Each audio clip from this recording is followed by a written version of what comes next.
Hello dear students, कैसे हैं आप सभी। आशा करती हूँ आप सब ठीक होंगे, स्वस्थ होंगे, अच्छे होंगे। आईसीटी वर्चुअल क्लासरूम देहरादून में आप सभी का स्वागत करती हूँ।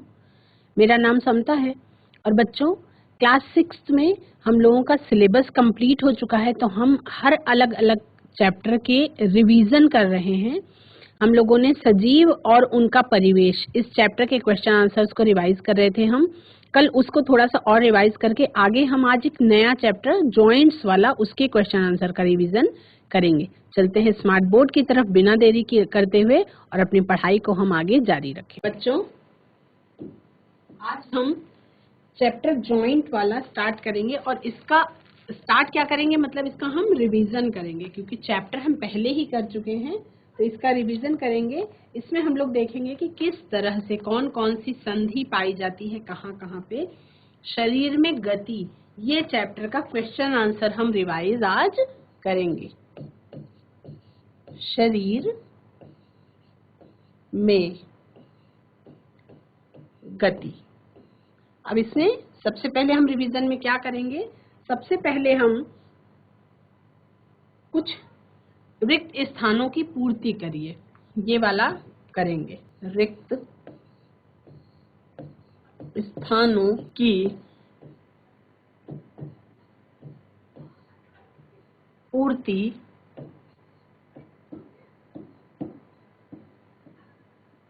करिए। का है अस्थियों की संधियां शरीर को अस्थियों की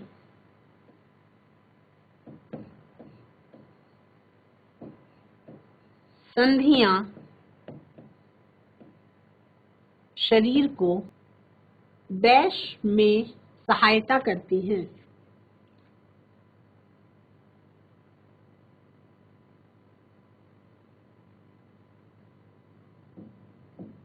सहायता करती हैं।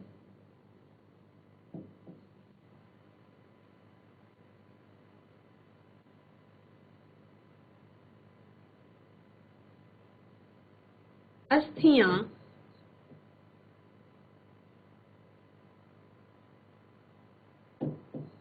एवं उपास्थि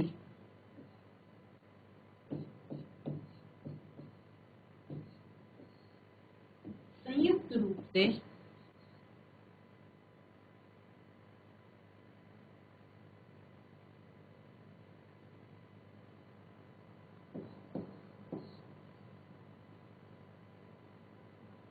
शरीर का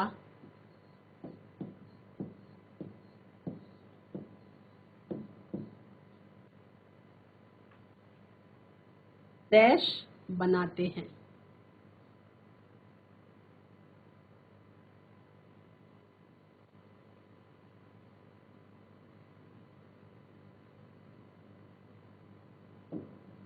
बच्चों, ये आप जो देख रहे हैं अपनी स्क्रीन पे, ये क्या है, ये आपका फिल इन द ब्लैंक्स है ना। तो इसका मतलब ये है कि इसमें आपको खाली स्थान भरना है।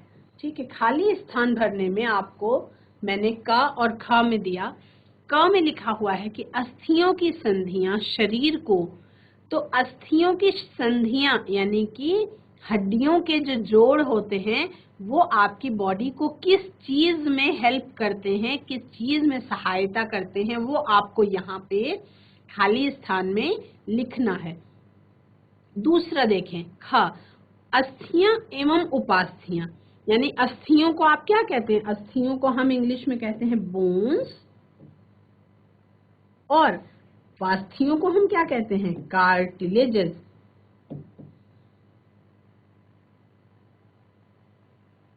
बोन्स और कार्टिलेजेस जॉइंटली शरीर का क्या बनाते हैं, है ना, शरीर का क्या बनाते हैं उसको आपको लिखना है।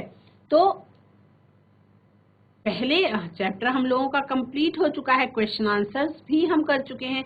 अब हम क्या कर रहे हैं, रिवीजन कर रहे हैं। हम क्या कर रहे हैं, दोहराव।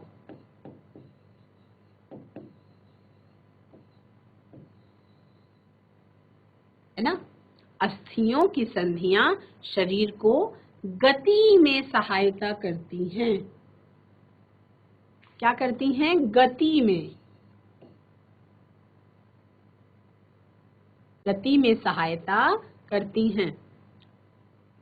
अस्थियां, ख में लिखेंगे अस्थियां एवं उपास्थियां संयुक्त रूप से शरीर का क्या बनाते हैं? कंकाल बनाते हैं, कंकाल बनाते हैं। तो नोट कर लेंगे, रिवीजन है फिर भी नोट करेंगे इसको। उसके बाद हम तीसरा और चौथा खाली स्थान करेंगे, फिल इन द ब्लैंक्स करेंगे। बच्चों, आप सबको पता है कि शरीर में जो गति होती है, तो शरीर के अंदर पूरा जो शरीर है वो हड्डियों के कंकाल से बना हुआ है ना। जो शरीर है हमारा, उसको शेप देने का, उसको आकार देने का काम कौन करता है? हड्डियां, है ना। तो कंकाल जो है उसके ऊपर हम लोगों के मसल्स वगैरह होती है, जिससे बॉडी बन के तैयार होती है। अंदर क्या होता है? बोन्स, उसका एक ढांचा होता है ना। और हड्डियों में अलग अलग जगहों पे, अलग अलग अंगों पे अलग अलग जोड़ पाए जाते हैं, और वो जोड़, वो जॉइंट्स जो है वो शरीर को मूवमेंट करने में हेल्प करते हैं या गति प्रदान करने में सहायता करते हैं। ठीक है, आप लिखेंगे फिल इन द ब्लैंक्स में, ग में लिखेंगे कोहनी की अस्थियां, कोहनी की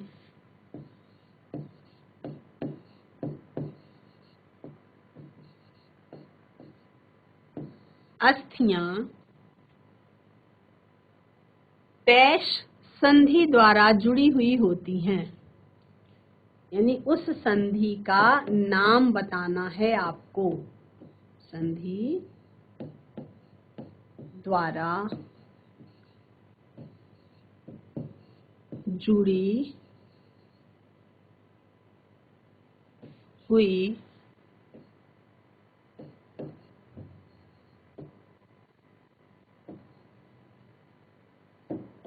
होती हैं।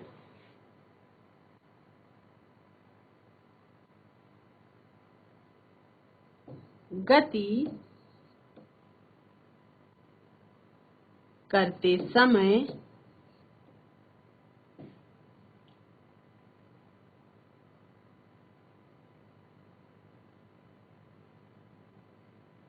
के संकुचन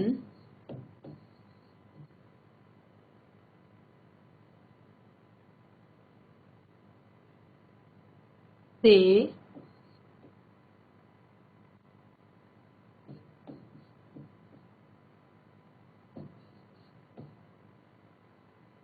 अस्थियां खिंचती हैं, खिंचती हैं।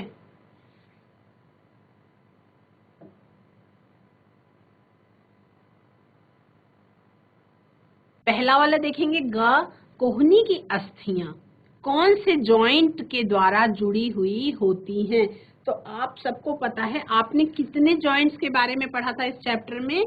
आपने अलग अलग जॉइंट्स के बारे में पढ़ा था। आपने हिंज जॉइंट के बारे में पढ़ा था, आपने धुराग्र संधि के बारे में पढ़ा था, आपने बॉल एंड सॉकेट जॉइंट यानी कि कंदुक खल्लिका संधि के बारे में पढ़ा था, आपने फिक्स्ड जॉइंट के बारे में यानी कि अचल संधि के बारे में पढ़ा था। और उसमें से कौन सी संधि आपके कोहनी में पाई जाती है ना। तो कोहनी, हिंज, हिंज का कोहनी की अस्थियों में कौन सी संधि द्वारा जुड़ी हुई होती हैं वो, उसमें आपको लिखना था हिंज। हिंज का मतलब होता है कब्जा, यानी कि दरवाजा जिस तरह से गति करता है आगे और पीछे एक ही दिशा में जिसमें गति हो सकती है, वो है हाथ की कोहनी। तो उसमें क्या पाई जाती है? हिंज संधि पाई जाती है, हिंज संधि। और हिंज को हम हिंदी में क्या कहते हैं? दरवाजे में पाया जाने वाला कब्जा जो है वो, उसमें भी हिंज संधि होती है। कोहनी की अस्थियां हिंज संधि द्वारा जुड़ी हुई होती हैं। गति करते समय, घ देखेंगे, गति करते समय डैश के संकुचन से अस्थियां खिंचती हैं। यानी कि गति करते समय कौन सी चीजों के रिलैक्सेशन और उसको वो रिलीज होती हैं और सिकुड़ती और फैलती हैं, जिससे हड्डियां जो है खिंचती हैं, तो वो क्या है, वो है आपकी पेशियां। तो लिखेंगे गति करते समय पेशियों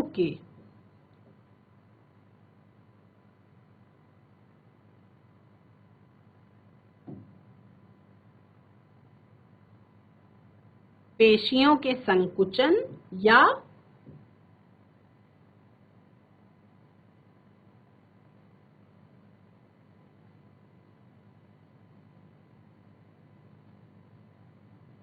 पेशियों के संकुचन से अस्थियां जो हैं वो खिंचती हैं।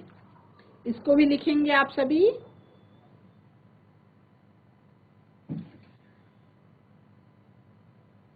उसके बाद हम लोग बच्चों ट्रू और फॉल्स करेंगे, सत्य और असत्य करेंगे।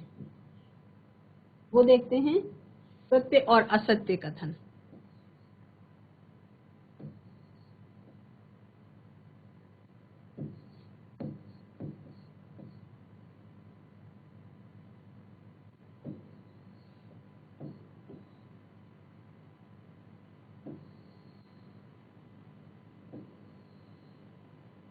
सत्य असत्य कथन देखेंगे। पहला देखेंगे, अब आप ये इसमें देखेंगे कि ये ट्रू है या ये फॉल्स है। रिवाइज करेंगे, देखते हैं कितना आपको याद है। सभी जंतुओं की गति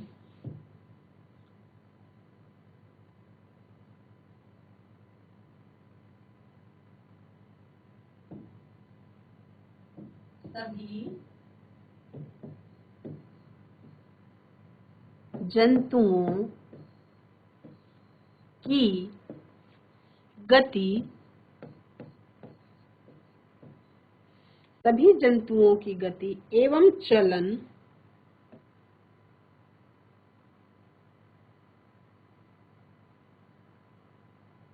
बिल्कुल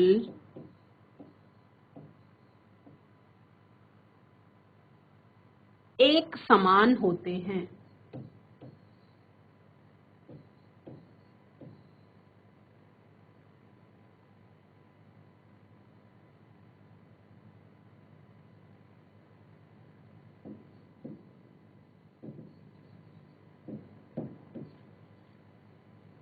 ये सही है या गलत है, सत्य है या असत्य है, ट्रू है या फॉल्स है, ये आपको लिखना है। दूसरा पॉइंट देखेंगे। दूसरा पॉइंट है उपास्थि अस्थि की अपेक्षा हमेशा कठोर होती है।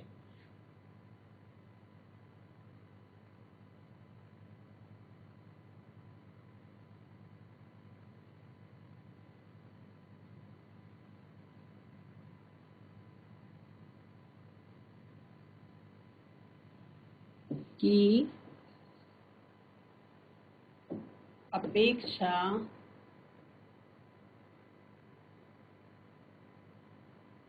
कठोर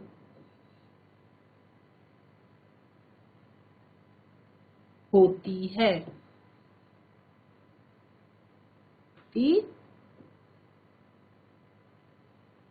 है ये सत्य है या असत्य है, ये आपको लिखना है। फर्स्ट वाला देखें, सभी जंतुओं की गति एवं चलन बिल्कुल एक समान होते हैं। तो सभी जंतु अलग अलग प्रकार के होते हैं, तो क्या वो सभी एक तरीके से चलते हैं, एक तरीके से गति करते हैं? तो ये आपका असत्य है कथन, क्योंकि मनुष्य अलग तरीके से चलता है, शेर अलग तरीके से, हिरण बहुत तेज दौड़ता है, सांप रेंगता है, मछलियां पानी में तैरती हैं। यानी कि सभी जंतुओं की गति, सभी जंतुओं का मूवमेंट और चलने का तरीका एक समान नहीं होते हैं।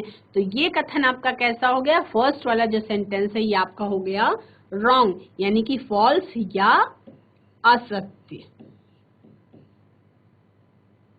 कैसा हो गया? ये आपका असत्य हो गया। ठीक है, गलत है ये जो वाक्य है।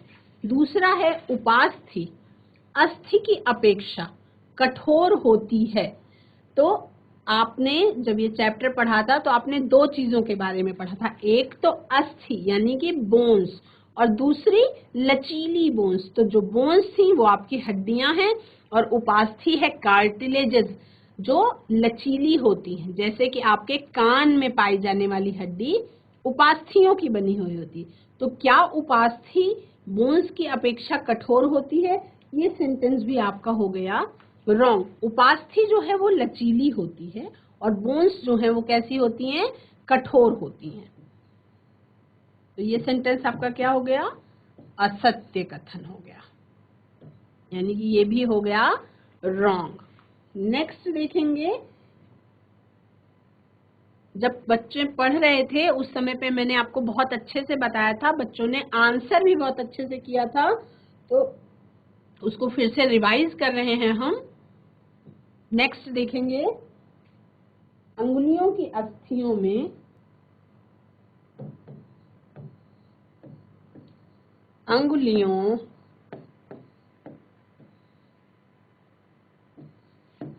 की अस्थियों में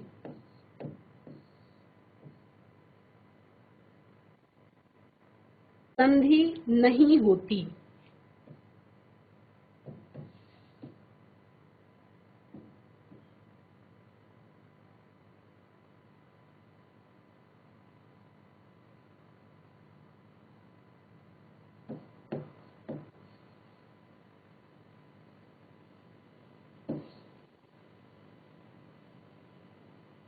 फोर्थ देखेंगे,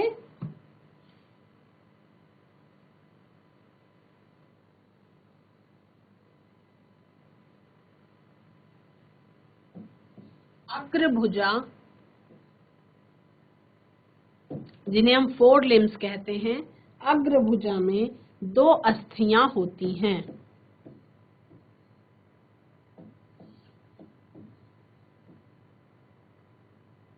अस्थियां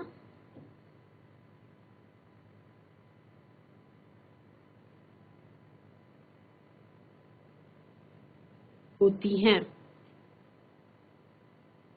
और पांचवा भी लिख लेंगे, तिलचट्टे में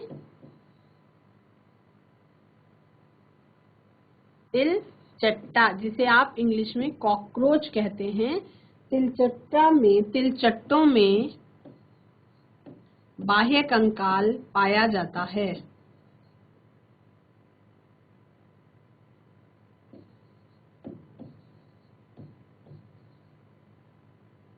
बाह्य कंकाल पाया जाता है।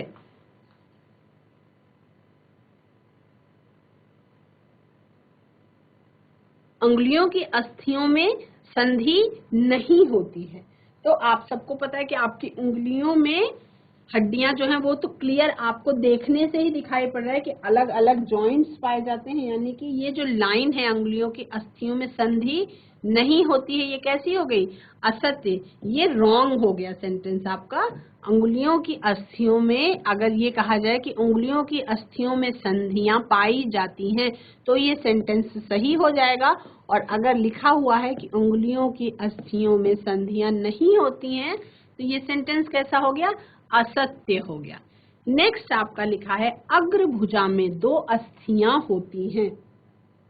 तो आप सबको पता है एक अस्थि आपका कंधे से कोहनी तक और एक कोहनी से आपकी हथेली तक, यानी हाथ में कितनी अस्थियां होती हैं? दो अस्थियां होती हैं। तो ये आपका हो गया सत्य, यानी कि ट्रू। और नेक्स्ट है, तिलचट्टों में बाह्य कंकाल पाया जाता है। तो ये भी आपका क्या है? सत्य है ना? आउटर स्केलेटन उसमें प्रेजेंट होता है।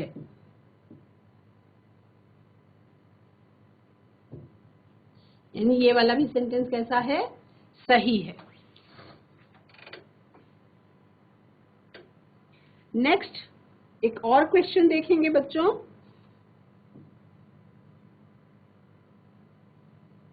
क्वेश्चन देखेंगे, दो क्वेश्चंस और करेंगे। एक क्वेश्चन देखेंगे, मानव कंकाल, मानव कंकाल जिन कठोर संरचनाओं से मिलकर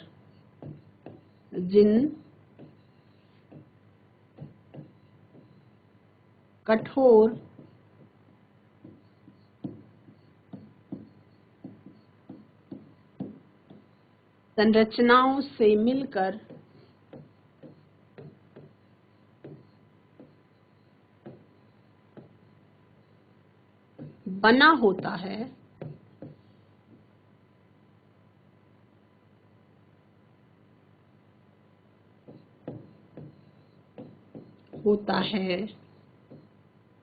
उन्हें क्या कहते हैं?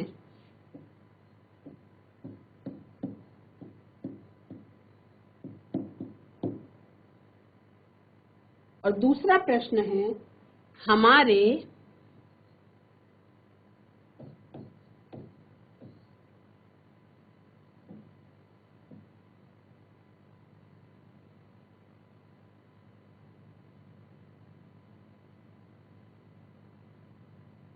बाह्य कर्ण का ऊपरी भाग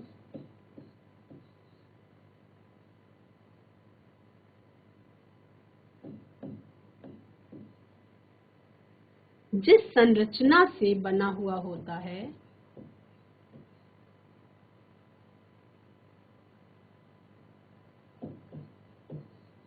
जिस संरचना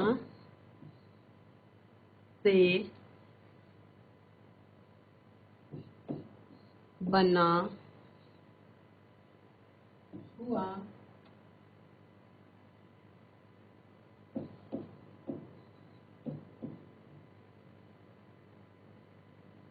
होता है, उसका क्या नाम है? उसका क्या नाम है? पूरा सेंटेंस नहीं लिखेंगे, पर उत्तर हम अवश्य लिखेंगे और सेंटेंस के अंदर से ही आधा क्वेश्चन हम देखेंगे। तो आंसर में इसके हम क्या लिखेंगे और इसके आंसर में हम क्या लिखेंगे ना। तो आप सबको क्या पता है? आप सबको पता है कि मानव कंकाल जिन कठोर संरचनाओं से मिलकर बना होता है, उन्हें हम क्या कहते हैं? उन्हें हम बोन्स कहते हैं या अस्थियां कहते हैं। तो ऐसे लिखेंगे, उत्तर कैसे लिखेंगे? मानव कंकाल जिन कठोर संरचनाओं से मिलकर बना होता है, उन्हें अस्थियां कहते हैं, है ना। ये पूरा सेंटेंस यहां से उतारेंगे, मानव कंकाल जिन कठोर संरचनाओं से मिलकर बना होता है, उन्हें, और आगे यहां पे लिख लेंगे आंसर, अस्थियां कहते हैं। उन्हें अस्थियां, और फिर लिख देंगे कहते हैं, और उसके बाद पूर्ण विराम लगाएंगे। आपका उत्तर जो है वो पूरा हो जाएगा। नेक्स्ट क्वेश्चन नंबर 2 देखेंगे। हमारे बाह्य कर्ण का ऊपरी भाग जिस संरचना से बना हुआ है, उसका क्या नाम है? अस्थियों को आप इंग्लिश में क्या कहते हैं? बोन्स भी कहते हैं। हमारे बाह्य कर्ण का ऊपरी भाग जिस संरचना से बना हुआ होता है, उसका क्या नाम है? तो उसका उत्तर कैसे लिखेंगे? यहां से लिखना शुरू करेंगे, हमारे बाह्य कर्ण का ऊपरी भाग जिस संरचना से बना हुआ होता है, यानी कि आंसर का आधा पार्ट क्वेश्चन में ही छुपा हुआ है। उसका नाम उपास्थि है, ऐसे लिखेंगे, उसका नाम उपास्थि, और उसके बाद है लिखेंगे और उसके बाद पूर्ण विराम लगाएंगे। अब उपास्थियों को इंग्लिश में क्या कहते हैं? उपास्थियों को इंग्लिश में हम कहते हैं कार्टिलेजेस। कार्टिलेजेस क्या होती हैं? कार्टिलेजेस क्या होती हैं? जो आपकी कान में हड्डी पाई जाती है उसको हम कार्टिलेजेस कहते हैं। वो बोन्स से थोड़ी सी कैसी होती है? लचीली, मतलब वो मूवमेंट कर सकती हैं, वो गति कर सकती हैं। सारे बच्चे अगर अपने कान को हिलाने की कोशिश करें तो आप क्या देखेंगे कि आपके कान को आप आगे पीछे हिला पाते हैं। क्यों हिला पाते हैं? क्योंकि जो कार्टिलेजेस होती हैं ये लचीली होती हैं। कार्टिलेजेस क्या होती हैं? लचीली होती हैं, लचीली होती हैं, इसीलिए ये इनको हम इजीली हिला पाते हैं। ठीक है, तो ये आपका 2 क्वेश्चन हो गया।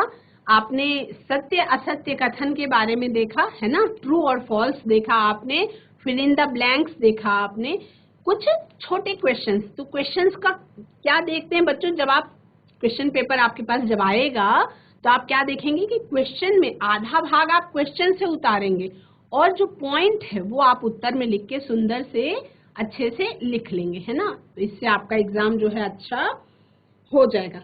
तो अस्थि और उपास्थि के बारे में अगर देखो, अगर अभी भी आप लोगों को कहीं कोई कंफ्यूजन है, कहीं कोई प्रॉब्लम है, तो आप पूछ सकते हैं हैंड रेज के माध्यम से, चैट के माध्यम से, अपनी टीचर से कह के भी पूछवा सकते हैं। किसी भी तरीके से आपको अगर प्रॉब्लम है तो उसका समाधान तो अवश्य कर दिया जाएगा, है ना। अब कुछ चीजें और, 2 क्वेश्चन हम और छोटे छोटे कर लेंगे।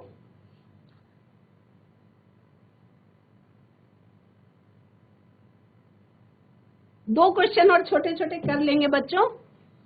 क्वेश्चन नंबर 3 और क्वेश्चन नंबर 4 हम 2 छोटे छोटे और क्वेश्चन करेंगे। क्वेश्चन नंबर 3 में हम क्या करेंगे? संधि किसे कहते हैं? संधि किसे कहते हैं?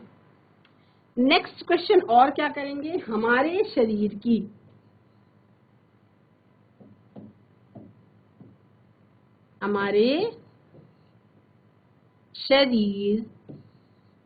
की सबसे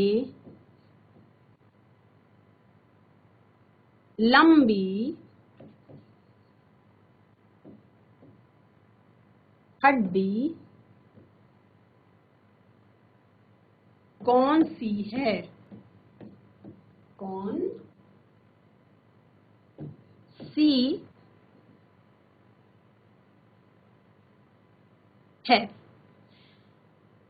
तो अब इसमें से कितने बच्चों को इसका आंसर पता है ना, वो आंसर लिखेंगे और बताएंगे। और उसके बाद जिनको नहीं पता है उनको मैं आंसर बताऊंगी। लेकिन ये आपके चल रही एग्जाम की तैयारी, तो अब आपको इसका आंसर पहले से पता होना चाहिए, क्योंकि चैप्टर आपका कंप्लीट करवाया जा चुका है। ये चल रहा है आपका दोहराव या रिवीजन। संधि किसे कहते हैं? वह स्थान, वह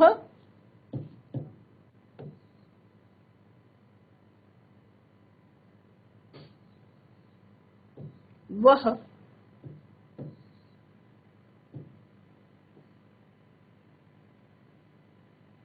वह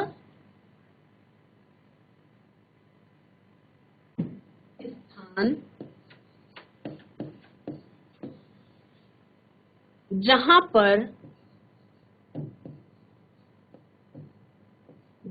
पर 2 हड्डियां मिलती हैं, 2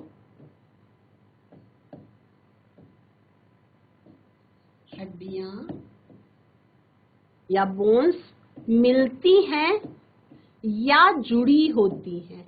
मिलती हैं लिखेंगे या जुड़ी होती हैं, और ब्रैकेट में लिख देंगे जुड़ी होती हैं। जुड़ी होती हैं क्या कहलाती हैं? संधि कहलाता है। क्या कहलाता है? संधि कहलाता है। संधि जिसको आप क्या कहते हैं? जॉइंट कहलाता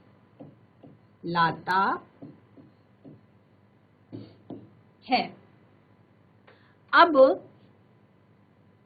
आप बच्चों में से बहुत सारे बच्चों को पता है कि जॉइंट कहाँ कहाँ होते हैं। आप एक लिस्ट भी बनाएंगे कि आपके शरीर में कहाँ कहाँ जॉइंट्स पाए जाते हैं। कोहनी के पास, आपके हाथ में 2 हड्डियां जुड़ी हुई हैं, कोहनी के पास क्या पाया जाता है? जॉइंट। आपने देखा होगा बहुत बड़े बुजुर्ग कहते हैं कि मुझे जॉइंट पेन हो रहा है, तो यानी कि उनके हड्डियों के जोड़ों में दर्द होने लगता है। तो पैरों में जो घुटना होता है, जो नी होता है, वहां पे भी क्या होता है? हड्डियां जुड़ी हुई होती हैं, यानी कि वहां पे भी क्या है? हमारे शरीर में जॉइंट है, क्योंकि उसी से हमारा शरीर, पैर जो है वो मूवमेंट कर पाता है। सोचो कि अगर आपके घुटने में जॉइंट ना होता तो क्या होता है ना? तो आप अपने घुटनों को मोड़ नहीं सकते थे, है ना? अगर बिल्कुल सीधा रखें, है ना, तो घुटने मोड़ नहीं पाते, है ना? तो उससे आपको चलने में फिर प्रॉब्लम होती। तो जहां जहां पे हड्डियां, 2 हड्डियां जहां जहां पे आपस में जुड़ी हुई होती हैं, किसी संधि के द्वारा, किसी स्पेसिफिक जॉइंट के द्वारा, उसको हम संधि या जॉइंट कहते हैं। अब अलग अलग तरीके की जॉइंट्स के बारे में आपने विस्तार में बहुत अच्छे से पढ़ा था कि कौन सी हड्डी ऐसी है जिसमें दरवाजे की जैसी जॉइंट पाया जाता है, कौन सी हड्डी ऐसी जिसमें बॉल एंड सॉकेट जॉइंट पाया जाता है, जिसमें एक बॉल के अंदर, एक सॉकेट के अंदर धसी हुई होती है हड्डी, कौन सी हड्डी ऐसी है जो धुरी की तरह काम करती है ना? उसके बारे में एक चार्ट पेपर मैंने आपको दिखाया था, एक चार्ट बना के दिखाया था और अलग अलग उसको आपको समझाया भी था। नेक्स्ट क्वेश्चन है, हमारे शरीर की सबसे लंबी हड्डी कौन सी है? तो हमारे शरीर की सबसे लंबी हड्डी कौन सी है बच्चों? फीमर।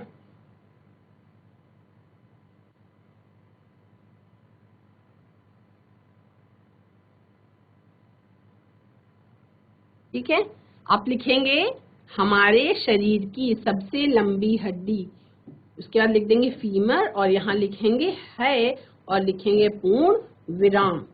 क्या लगाएंगे? पूर्ण विराम। तो इस तरह से कुछ क्वेश्चंस हैं जिनका आंसर आपको समझ में आया। इसी तरह से क्वेश्चन पूछा जा सकता है कि मान लीजिए पूछा कि केचुआ हमारे जैसा सीधा खड़ा क्यों नहीं हो पाता? तो इसमें क्या आपको दिमाग लगाना है, अपने आप दिमाग लगा के आप क्या आंसर लिखेंगे सोचना पड़ेगा आपको, क्योंकि हर क्वेश्चन अगर टीचर करा देगा तो आपको, सब बच्चे एक जैसा लिख के आएंगे, है ना? तो कुछ ना कुछ अलग क्वेश्चन जरूर पूछा जाता है जिसमें बच्चे का कॉमन सेंस चेक किया जाता है कि आप सोचते कैसा हैं और आपने कितना सीख लिया है, उसके आधार पे क्वेश्चन पेपर में आपसे क्वेश्चंस पूछे जाते हैं। तो अब जैसे क्वेश्चन पूछ लिए कि केचुआ हमारे जैसे सीधा खड़ा क्यों नहीं हो सकता? तो हो सकता है कुछ बच्चा कुछ और आंसर दे, कोई दूसरा बच्चा कोई और आंसर दे, है ना? तो उसके बारे में देखो, आप क्वेश्चन करना बहुत जरूरी है। क्वेश्चन क्या करना है आपको? क्यों, कैसे, क्या क्वेश्चन करना है? विज्ञान पढ़ते समय आपको क्या क्या देखना है? विज्ञान आप पढ़ रहे हैं तो आपको कुछ क्वेश्चंस करने होंगे, जैसे क्यों, कैसे। क्वेश्चन करेंगे तभी आपका चीज समझ में आएगा। ये सब्जेक्ट, ये विषय मजबूत करने का तरीका है कि आप पूछें कि क्यों, कैसे, कहाँ, है ना? ये सारे क्वेश्चंस ही तो बनाते हैं, क्यों, कैसे, कहाँ। जब आप क्वेश्चन पूछते हैं तब आपको इस विषय की समझ जो है बहुत अच्छे से हो जाती है। जैसे पानी क्यों उबलता है, पानी कैसे उबलता है, पानी कितने तापमान पर उबलता है ना? बादल क्यों बनते हैं, बादल कैसे बनते हैं, बादल किस तरीके से बनते हैं, है ना? तो जब आप क्वेश्चंस बहुत सारे पूछेंगे तो आपको इसका आंसर भी अच्छे से मिलेगा। देखिए, इस चैप्टर में आपने क्या क्या पढ़ लिया? इस चैप्टर में आपने जो पढ़ा था वो क्या क्या था? आपने संधियों के बारे में पढ़ा था, संधियों के प्रकार, संधियों के प्रकार। आपके शरीर में हड्डियां जो है कितने प्रकार की संधियों से जुड़ी हुई होती हैं वो आपने पढ़ा था। पहला था हिंज, यानी कि कब्जा, जिसमें दरवाजे की जैसी क्या होती है? गति होती है, हिंज संधि। दूसरी संधि आपने पढ़ी थी बच्चों, धुराग्र संधि। धुराग्र संधि के बारे में आपने पढ़ा था। ये कहाँ पे पाई, जैसे हिंज संधि कहाँ पे पाई जाती है? कोहनी में। धुराग्र संधि कहाँ पे पाई जाती है बच्चों? धुराग्र संधि पाई जाती है गर्दन और सिर को जोड़ने वाली जॉइंट में। गर्दन और सिर के बीच।